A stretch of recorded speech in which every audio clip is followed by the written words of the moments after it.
Body counts were the most tangible measure of one's success as an intelligence analyst or an intelligence reporter in Vietnam. During the Easter Offensive of 1972, my 2 or 3 partners and I would send our recommendations for where to put the bombs to an office called Pink Control in Saigon. They would decide the targets of the arc light strikes by the cells of B-52s for the next day. And the next day we would wait anxiously for the body counts to see how many we got. The body counts were sometimes done by U.S. or ARVN long-range patrols on the ground, and sometimes they were done by helicopter teams. The body counts were impersonal things. They didn't really stand for people. They were just numbers, yardsticks that measured our success. And the B-52s were impersonal things too. They killed at long range without the killers even seeing their intended victims' faces. It wasn't like killing people. It was more like spraying insecticide at tiny ants.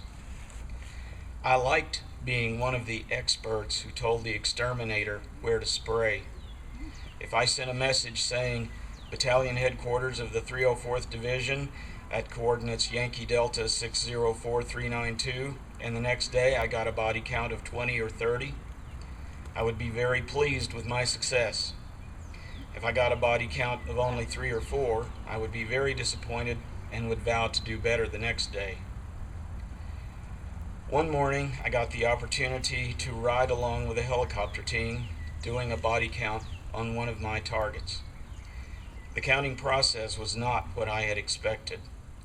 In the approximately 1 square kilometer that looked like a field that had been plowed by some giant piece of farm equipment, we did not see bodies. We saw pieces of equipment, a helmet, parts of a uniform, a radio, a broken AK-47 or RPG. We saw parts of bodies, an arm and a leg very close together. Does that count as 1 or 2? A battered torso with 1 leg attached, a hand still clutching a pair of binoculars, a puddle of entrails and red-brown mud. I never wanted to go along on another body counting mission, but I continued, like everyone else in our business, to measure my success in terms of numbers. They were just numbers until I had been back in the States for a few days. Then I discovered that the bodies I had counted had come to live in my dreams. On several nights, I would find myself floating soundlessly over plowed fields where pale, hollow-eyed corpses would speak to me. They had gaping mouths that seemed to say, "See us? We are not just numbers, we have names." But as I became more adjusted to life in the real world, the dreams faded. For years I had no signs of emotional trauma from the war. Then, in 2006, after an accident that had caused me quite a bit of physical pain, I went to one of the showings of The Wall That Heals, the half-sized replica of the Vietnam War Memorial. At this event, there was also a display of artwork done by Vietnam veterans who were suffering from post-traumatic stress disorder. One of the paintings showed 2 helicopters hovering low over what looked like a plowed field in the jungle. The plowed field was littered with battered and mangled bodies. The painting was just like the image in my memory. I wept, and it took weeks for me to get over seeing that image again. There are people who do not believe post-traumatic stress is real. They think it's just a bunch of maladjusted crybabies who want to collect money from the government.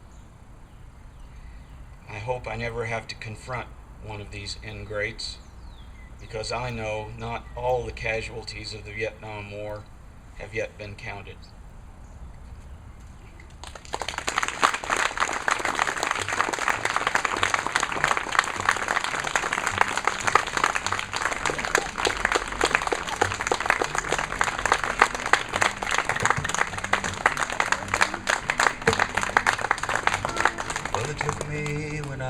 Just a young boy, and I knew that I'd have to be a man.